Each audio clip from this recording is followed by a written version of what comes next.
I think most of you guys are watching these videos on your phones. So I recommend for this feature-length tabletop review, you go find a quiet place, put on the earphones, headphones, tell people not to talk to you for about 40 minutes. That's my guess. Because we're going to have a great time in this tabletop review. Seriously, we are. You're going to see something I've never done before in any tabletop review. It will be an utter surprise to you. This I guarantee. I don't know how I came up with the idea. I don't know. You know me. My mind's always working. But you'll see as we go along here. Talking about the Diamondback DB10 series of AR10s. Check this out. I got one in 6.5 Creedmor. Love that caliber 6.5 Creed. Love it. I'm gratified to see that it is becoming very popular. Prices on the ammunition have fallen a bit. Still an expensive round if you buy it. Less so if you reload it. Go check out my 6.5 Creedmor philosophy of use video. I will put a card in there so you can see it on your mobile device, probably your Android or iPhone. Okay, hopefully no one's going to bug you during this review. If they do, just pause and say, dude, I'll be back to work in about 40 minutes. Relax. I think a lot of you guys watch it during your lunch breaks. That's what I do in YouTube. Seriously, I'm grabbing my phone. I'm watching YouTube videos as well. It's a great entertainment. Free, too. First things first, though, we're going to talk about all the specifics. I do have a little bit of POU to share with you guys. I think you'll dig it, even though I have referenced the 6.5 Creedmor philosophy of use vid. A couple things to say there. But let's get rid of, let's take care of first some office work. One reason I was able to secure this DB10 in 6.5 Creed, number one, Gunnies, the Great American Gun Store. Thanks to Wyatt. So it is on loan from him. Without that, I couldn't have gotten it. I don't have money to buy them. So that made it possible. And then in conjunction with Gunnies, Federal Premium did give me some boxes of ammunition to shoot in it. So it's a partial sponsorship. It's not, hey, you know, I text them and say, hey, I need a case of 500,000 rounds of 6.5 Creed. No, that does not happen. It's just some boxes in addition to my own boxes helping to test. So this was a core round fired through the DB10 6.5 Creed. It is a 140 grain OTM load. You're going to see how it performed. You will be impressed, I think. So thanks to Federal Premium. Thanks to Gunnies. Awesome. And then the watch for the review is the Casio Edifice. Highly recommended. To be reviewed one of these days. Probably soon. Solar powered dive watch. And I put the stainless steel band back on it. Oh, that's a cool watch. Like it. And the knife is going to be the Boker Stingray in Cerakote burnt bronze. We left the blade normal. We haven't seen this blade forever. I think I reviewed it like 4 or 5 years ago. Just a very elegant tactical folding knife. And it's a production version of a very expensive and hard to get custom Monaro blade, if I'm saying that right. So anyways, we put the tabletop decorations up there because it's an expansive blue if I don't. PPQ 5-inch in the background. TMP patches at Nothing Fancy Big Cartel. You still watching? Good. Good. Yeah, I got to get all that stuff out of the way. Oh yeah, thanks to TMP patrons too. TMP Patreon link below. You know, thanks. It helps. It totally does with that apocalypse in YouTube having not improved at all. Enough said. Philosophy of use. The reason I feel like I have to say something here is because this is the first AR10 that I've reviewed in this chambering, 6.5 Creed. My feeling currently is that this round, 6.5 Creed, is again surging in popularity. And not just in bolt-action rifles. And by the way, I'm totally stoked to see this. That's one reason I came out with that philosophy video, to spurn sales. I want guys to go out and buy more 6.5 Creed rifles so the ammunition cost would go down. There are so many advantages to the round. I'm not going to cover them all here. I may reference one or two. But the round is outstanding. low recoil, ballistically efficient, like few others. And no, it's not just 6.5 Creed. I'm not going to go down the list of all other rounds, which are awesome. I'm concentrating on this load because that's what this is chambered in. First AR10, though, that I've reviewed. So we have to ask ourselves, would we choose this gun over a bolt-action rifle? Chambered in 6.5 Creed. I've talked a lot about my Nut and Fancy long range custom build I did. It was on a Tikka T3. I won't talk too much about it here. And I do have another custom bolt gun. This is not it, but it's going to represent it because I didn't want to dig through the safe and bring it out. It is a Vanguard, Weatherby Vanguard with a Bartline barrel. And it is also chambered in 6.5 Creed. This is my 308 version, but the other one looks pretty similar to it. So the question is, 6.5 Creed is essentially designed as a competitor's round, according to my imperfect understanding, right? That's what it was designed for. 1,000 yards and beyond. Low recoil, fast follow-up shots, high ballistic coefficient, all that stuff we've talked about. Again, in the philosophy of use video. But if we're shooting long range, do we need a semi-automatic precision rifle or SAPR to launch the rounds? That is an interesting question. I don't know if I have the definitive answer, but I'll tell you, after shooting the DB10, yes, from Diamondback, big surprise actually. Yeah, maybe. Yeah, maybe. It's a direct gas impingement gun. Some will give a discussion on how they will, you know, falter of sorts. They become a little bit inconsistent beyond a certain yardage. I tend to think that with a semi-automatic precision rifle, my max range for me is about 700 yards. I'm talking non-competition, like in, you know, in a serious type situation with law enforcement, sharpshooters, military guys with this style of gun. Now, guys will roll in and go, oh, no way, man, it can push way beyond that, even out of that gun. And I totally agree with that. It's a much harder shot. Insert my discussion I've had a bazillion times on that. But the AR-10 versus a bolt-action gun, you got to consider this ammo cost. So here's a box, American Eagle, 140 grain, 28 bucks for 20. So, you know, that's pretty affordable for a 6.5 Creed. Guys always roll in and go, well, if you go to this website, you can get them for less. Okay, whatever, but I want you to support Gunnies. So you can buy it from Gunnies. They're supporting me. They're supporting this whole process that you are partaking of right now. But it's an expensive round. So if you're shooting precision, let's say we are shooting this at 800 yards. We go out, we find a nice patch of open terrain, safe to shoot at. We're cranking rounds off. If we're shooting long range, in my way of shooting, I don't go through a lot of rounds. You're looking at maybe 40 rounds for a session. Very consistent. Because you're not just cranking them off. You're shooting around, you're checking where you hit, you're making some corrections. If you're like most shooters, you're sitting there shooting the bull in between sessions and rounds shot. 40 rounds. And that's generally a lot for a bolt-action gun, I think. So I don't think you're going to go through a lot of rounds long range. But let's bring it in more. So now we have an AR-10 6.5 Creed. And we're going to put it in a philosophy of use as kind of a battle rifle. That's where I think it becomes a little bit more complicated. So, you know, 6.5 Creed, I'm not going to even have a discussion hitting power versus something else like a 7.62 51.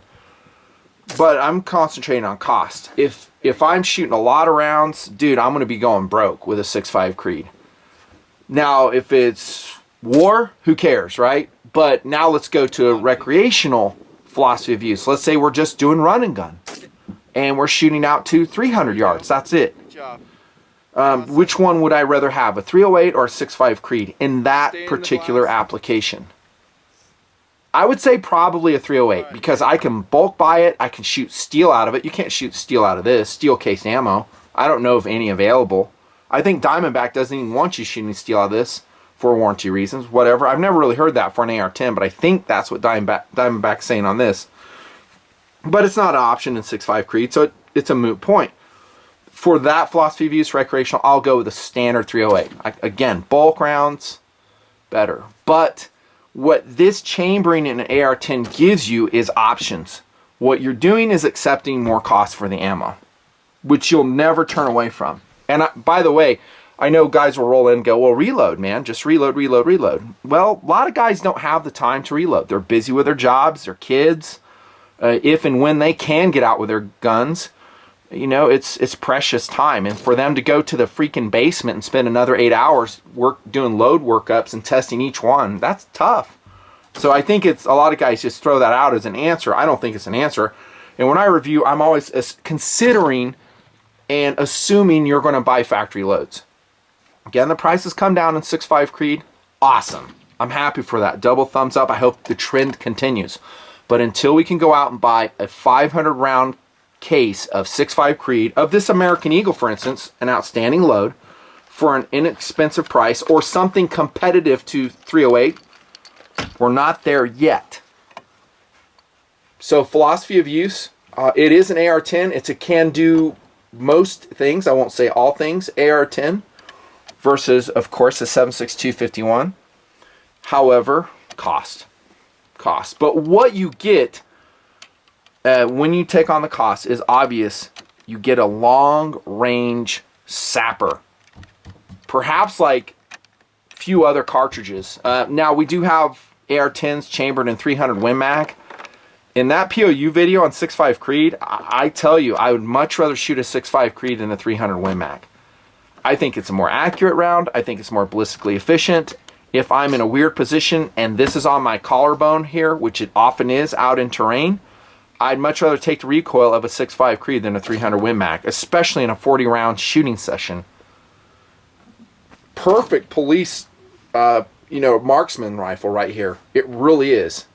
6.5 Creed is so flat shooting, dudes. I mean, it just really minimizes your ballistic corrections. You know, I'll do the come-ups for a 308, whichever you want to say, 7.6251, versus a 6.5 Creed. It's like, dude, this is so much better. And then when we were shooting this at 400 yards, Sean, the TMPer, and myself, we were dealing with a serious crosswind from a -9 down angle into the desert valley. You'll see footage. That's a tough shot for any caliber. I don't care what anybody says. Talk is cheap. But when you get out there, and by the way, we were not using a huge target. It was kind of a half-size target, half-size IPSC. So it would be very easy to miss. Other rifles we brought up on the ridge that day, I was missing with them. Not this gun. Freaking every round. Ka-chink, ka-chink, ka-chink. I don't think it's me. I think it's the caliber. Flat shooting, easy to dope, low recoil, fast follow-up shots. Awesome. So, marksman rifle, yep. Recreational, yep. Bring your credit card, I mentioned that. Hunting rifle. I think 6.5 Creed, again, made for competition, long-range competitions, but, you know, in some jurisdictions, I think you can hunt with it and it would work fine. It's not my first choice. I don't think it's a big enough bullet. 140 grain, though, the funny thing is people will sometimes go, well, the 6.5 Creed, man, that's only 140 grain. Well, I get you, but, dude, it's twice the weight of a standard 5.56. Almost twice the weight if you shoot 75s or 77s. You know? So I think it's an efficient cartridge. I love it. Competition. Long range competition. Whatever. There's all types of really cool ones. I can't mention them all. But absolutely, this would be a gun that I think is up for it. I really do. If you can carry it around. We'll talk about the weight here in a second. It is an interesting discussion. And let's make it more so. Here comes the bolt gun again. Here comes the scenario. Now we're shooting at 1,000 yards. Which one do we choose? Bolt gun? Semi-auto. For discussion, they're both chambered in 6.5 Creedmor. Now, I think conventional thinking will say the bolt gun has fewer moving parts, it's more rigid. If it's put together correctly, this one, a Bartline barrel again, true to action, it should shoot great, and it should outperform an AR-10 style of rifle. I get you. However, in our shooting in TMP, we find that many semi-autos outperform bolt guns frequently. Maybe not out to 1,000 yards because it's difficult for me to test that, but we'll test them out to 300 regularly. And these two guns, again, I'm pretending this is the one chambered in 6.5 Creed, they perform about the same. Interesting. Now, will there be more dispersion at 1,000 yards? Perhaps. But the reason I say I would go with a SAPR in 6.5 Creed is because of versatility. Because if the range suddenly shrinks to 25 yards, 100 yards, I'd much rather engage with this than this. Now, I have like a piggybacked red dot sight just for goofing around, close range shots, run and gun, just testing it. But this is ill-suited for that style of fast shooting, close combat style of shooting. You guys know this. No matter what the movies show. Like the movie, what was it, Sniper or something? Guy's running around, you know, and he's acting like he's CQBing with a bolt gun, as if. And his bolt gun is zeroed probably for 200 meters. Whatever. No, this one, dudes. This one. So philosophy of use is definitely, perhaps more than any other semi-auto I have brought to the table yet, long-range, semi-automatic precision rifle. And you're going to see it can do that job quite well. Enough of POU. I got to press, dude. Oh, before I do, here comes that thing that you did not see coming.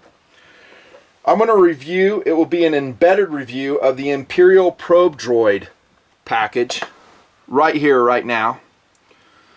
That's right, we're doing it. It's pretty cool, actually. So this is a reissuance of the classic Imperial Probe Droid, of which we do have one in one of our toy bins that the boys had. And when I saw this in Amazon, I was like, that's pretty cool. And it's only 20 bucks? Awesome. So let's crank it open. Trust me, we'll get back to the gun review in a second. We will. And it's just going to be kind of a rare box opening video. Something I've never done before. And we'll look at the 3 3/4 inch figure first. They got rid of some of the articulation on these to lower cost. It's all bundled in there, so I'm just going to show you Vader, what he looks like. That's pretty good, actually. Got the freaking lightsaber there. I do have some other classic Star Wars figures here from the boys collection. Oh, dude, his antenna almost got bent. There's Boba. And see, this dude was kind of articulated, so they did some articulation at the time.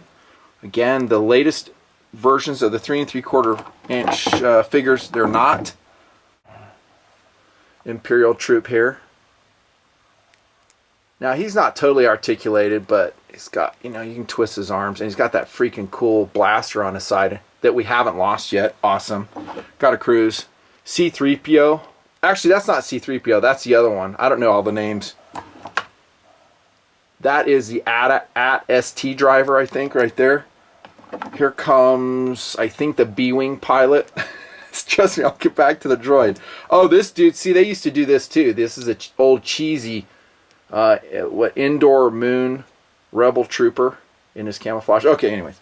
But my point being is that this dude right here, yeah, it's they've gone back to stiff presentation, so to speak. And here we go with the droid, dude. Check this. That is awesome. So great coloration. The joints are nice and stiff on this Imperial Probe Droid.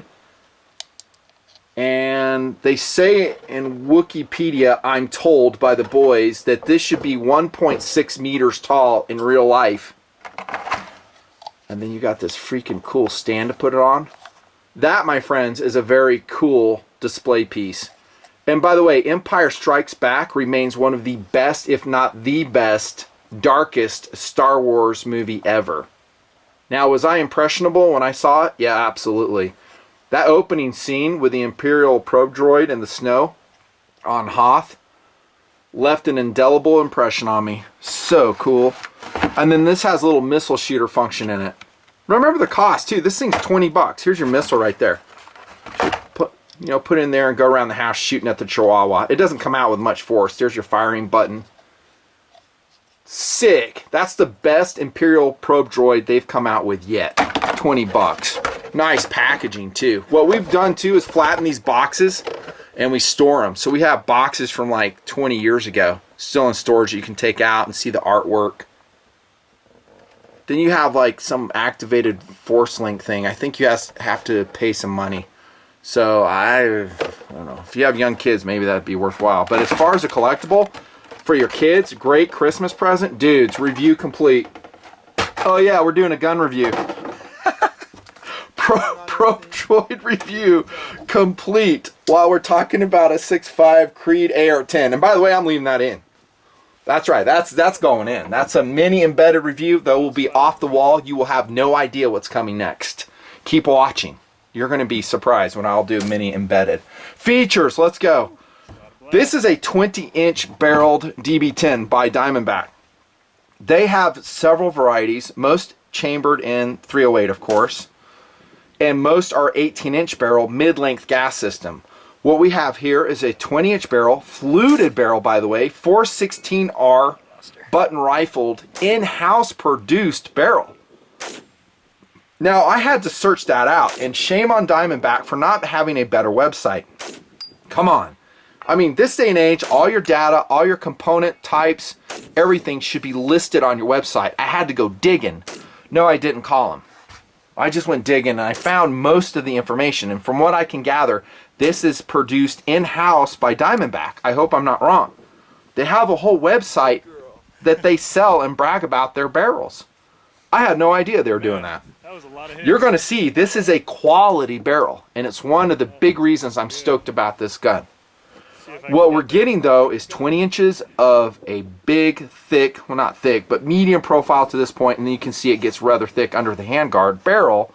That's going to add weight. With a magazine, this thing is portly. Not insanely portly, but it's kind of heavy. 9 pounds, 9 ounces. Naked. Without optics, with a magazine, a lightweight Brownell's aluminum mag in it. They're swearing now. You know, but remember the philosophy of use discussion. The way this is set up is long range. It's not a battle rifle. It's not CQB. It's not a 16-inch AR-10 run around kicking doors in Fallujah. In my way of thinking, this is a long-range SAPR, like I said. So the barrel looks great. I love the fact that it's fluted. I wouldn't mind if it was bead blasted. Right now it's kind of shiny. So, which I think is inappropriate for anything that's, one, trying to look cool, and two, tactical. Now this muzzle device has Diamondback on it, but I'm pretty sure it's a JPTRE-24, and it worked great. Most muzzle designs, I should say muzzle brake designs like this, do. They work awesome. I like the muzzle device. Sitting on the side of it, though, of course, is going to rock your world. And this is a 15-inch handguard. It's slim and trim. Now, I had a hard time finding which maker made this for Diamondback. It might be UTG, but don't scoff at that because a lot of the UTG components have really improved in quality. I estimate it's a 6000 series aluminum, meaning it might be kind of soft. You might be able to ding it. It's M-LOK compatible. Full pick rail. It attaches here. Is that the best attachment system in the world? Probably not, but check this out. It didn't come loose in my testing. More than I can say for several AR-15s and AR-10s I've previously reviewed. Go watch the videos. Yeah, all kinds of quality issues. I don't know what to say, man. I love this one, too. It's coated in FDE Cerakote. I believe it is Cerakote. Thumbs up, man. It looks great. You guys know I'm a fan of the browns. Totally am. I think they look cool. This is Patriot Brown, this PPQ. This is kind of a normal FDE brown. You can see the contrast. So we got kind of a brown theme going on there. Love the handguard. Plenty long. I think it's lightweight. It's adequately ventilated. I wouldn't replace it. And that will take us to the upper and lower of the DB10. At least this variation. There might be some changes that have happened, that are going to happen. That's pretty common with all these AR-10 manufacturers. Heck, with every manufacturer. But this is what I know now. If you go to the website of this DB10 in 6.5 Creedmor, 20-inch barrel on Diamondback Firearms, they're saying it's 7075 T6 forged. That's a good thing. I like 7075 better than 6000 series, although, like I said with the DPMS reviews, I don't think 6000 series is a showstopper, but if given a choice, I would like a harder aluminum. Forged aluminum, not billet. Says me. If we look on this side, we're going to see Cero forged markings. on the DB10. See it? There's a keyhole right there. That's Forge right here. So forged upper and lower from what I know. And that's huge. That's super huge. Standard dust cover, forward assist, standard AR10 charging handle, standard magazine release. All this is very AR15, AR10 standard. Like I said earlier, this is a Brownells aluminum. I don't know if I shot out of this one. I shot out of Magpul and I shot out of DPMS mags. And they are the same ones, of course, that 308 uses. Big benefit. Nice big integrated trigger guard. Don't have to put anything on that. And that takes to the trigger. Now, I'm sad to report that I wasn't able to find out which trigger exactly is in this variation. They had used, I think, Chip McCormick modulars previously. So I don't know. You're probably going to see in comments some guys, yeah, they use this trigger, and that's cool. All I know is it pulled pretty good. I mean, we were up on the hill doing the long range shooting with this sucker, and I was like, oh, that trigger's awesome. Let's pull it right here, see what it does. Whoops. Helps if I take this off. Thank you very much.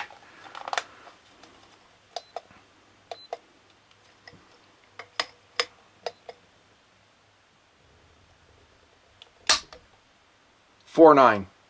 I could probably pull it lighter though. Trigger's good. Not a modular trigger. And we'll break into it right now as we kind of prove that point. So I'll show you the BCG while we do that. There's the trigger right there.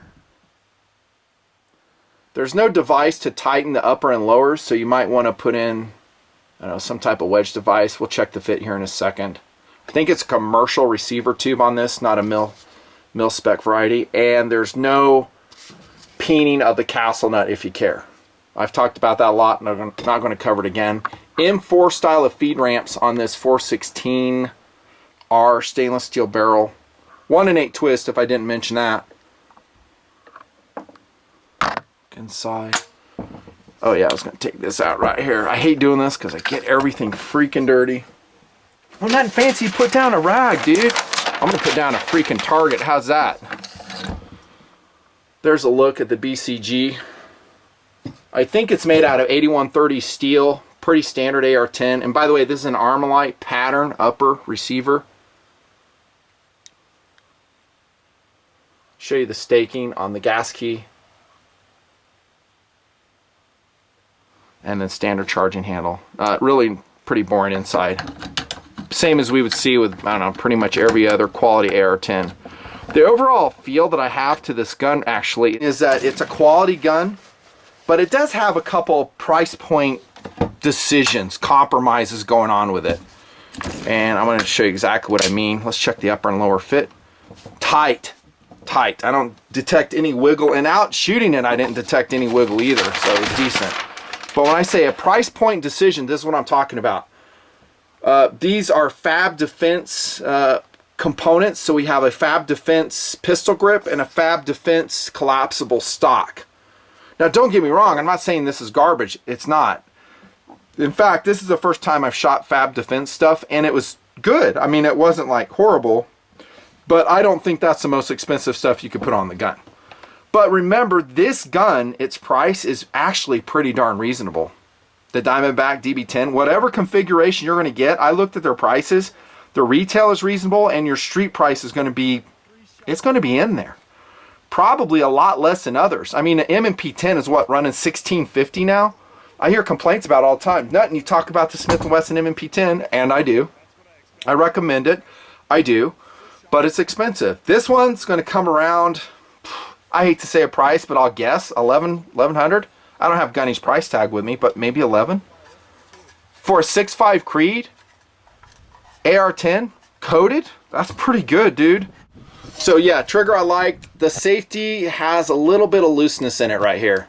So I would take that screw out, Loctite it, and snug it up. So that shouldn't happen.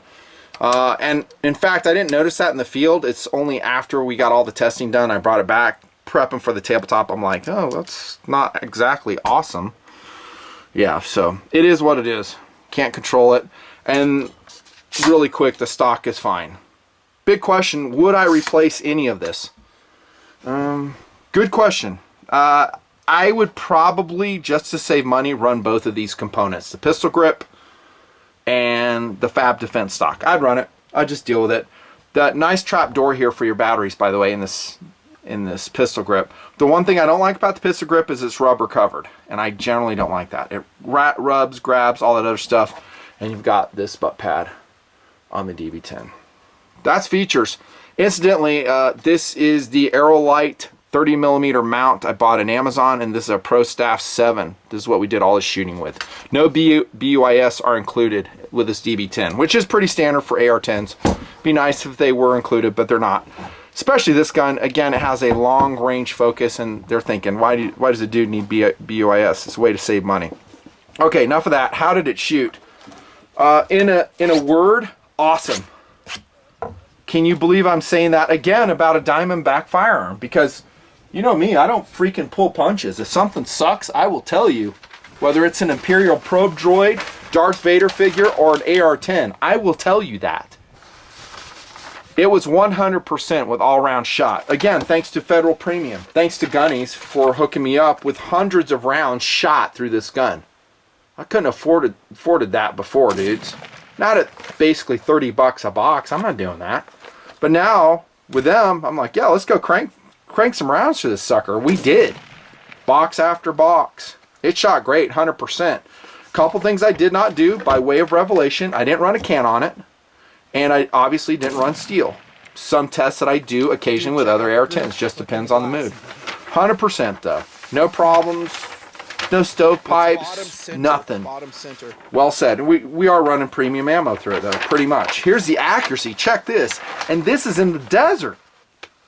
Remember that barrel I was talking about? This is where barrel quality is evident.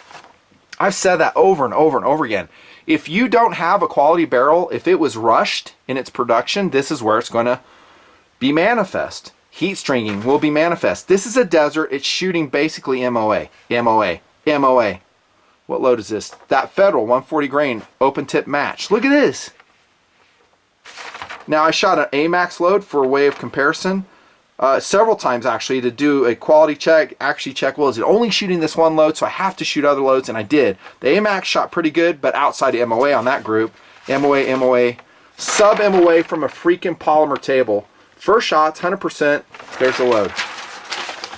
Now there's some other gun shooting going on this target. I kind of got to hide it because it's coming up for review. Check that out. Same. This is Sean, the TMPer shooting it. Nice job, Sean. Sub-MOA. How about this? In the desert, 1/3 MOA. And check this. We had a chrono, and it was a very consistent barrel. I think SD, standard deviation, was like 2. Plus or minus 4 feet per second. And that's in the first 100 rounds it was shooting that good. 2576 feet per second average. We needed that for our long-range stuff for the ballistics computer. Holy crap, this thing shoots good. And then I went to the range, actually multiple sessions, but I got to pare it down. I'll show you this target. This is Federal 140 grain open tip match at 300 yards. That's the best I could do that day, but that's pretty good. It's almost MOA, maybe just outside. I didn't measure it, but that's probably 3.5 inches. Incidentally, that's about where other guns of the caliber have shot.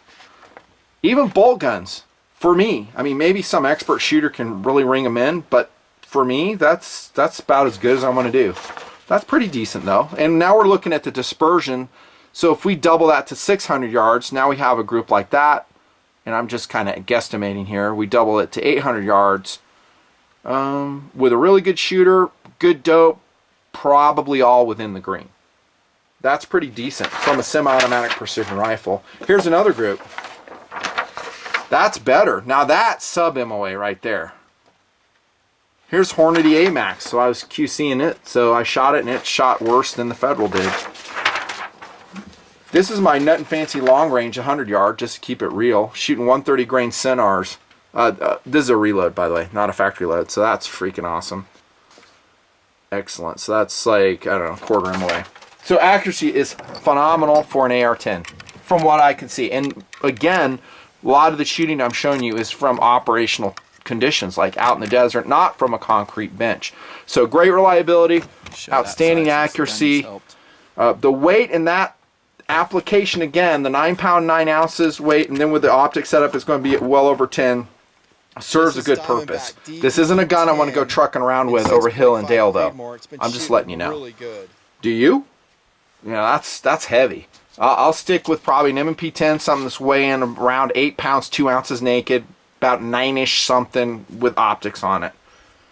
Cool. And I mentioned this, but I want to hit it again. It has a rifle length system on the 20-inch barrel DB10s. Mid-length system on the 18-inch ones. I'm going to put this dude right here. He's freaking cool, man. Speeder bike pilot. That's him, man. Boys and their toys. Would I buy it? Value and options. Well, the video's going kind of long, more or less. I would definitely buy it. In fact, I would like to buy this gun. I really would. And this is serial number DB4000251. We don't have funds for this. I got to use it in other wiser applications, but then again, I'm not really sure. I would really like to buy it. Look at the weeds still in there from the desert. That's freaking cool. One thing that I'm thinking about for my own system is the integration of another caliber is it's not to be taken lightly. So anytime I buy another rifle, it's another thing I have to go store up ammo for. And I want at least 500 rounds, preferably a couple thousand rounds, especially as a cast member in TMP. That represents more storage space, finding a place to store it, expense. Yeah. But like I said in the philosophy of use discussion, this DB10, as well as it shoots, if I'm pressing it out beyond 700 yards, I'd much rather shoot this. I would. Bringing it in, make it around 300 yards, I'll shoot my 308s and be happy as a lark. I mean, that would be great.